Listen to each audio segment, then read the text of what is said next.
two plants that come up early in the chaparral, kind of look alike, but you wouldn't want to get them mixed up.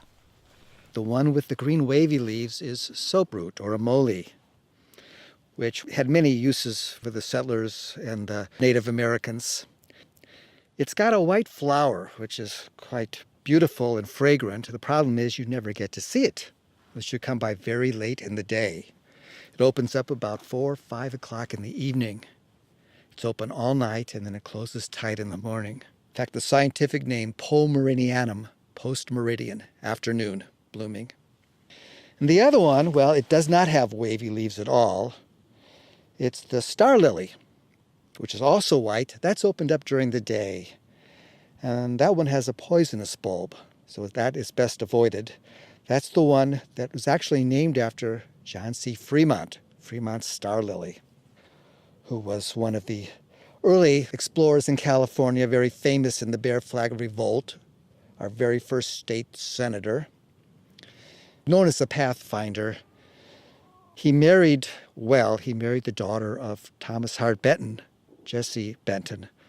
Thomas Hart Benton was an influential senator from Missouri who didn't think much of Fremont, but he reconciled himself to the marriage.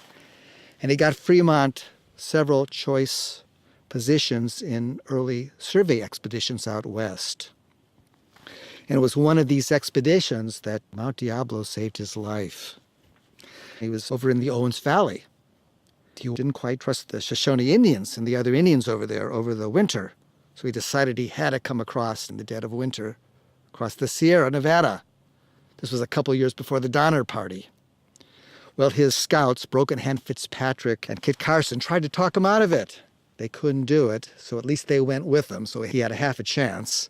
But it looked like that half a chance was evaporating because they were trying to fight their way up towards the crest of the Sierra Nevada, and they were lost and half-starved and half-frozen when they finally came to a pass, and Kit Carson looked in the distance and he saw Mount Diablo.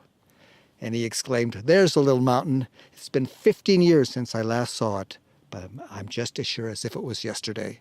And they had their bearings and made their way down to Sutter's Ranch and to John Marsh's ranch.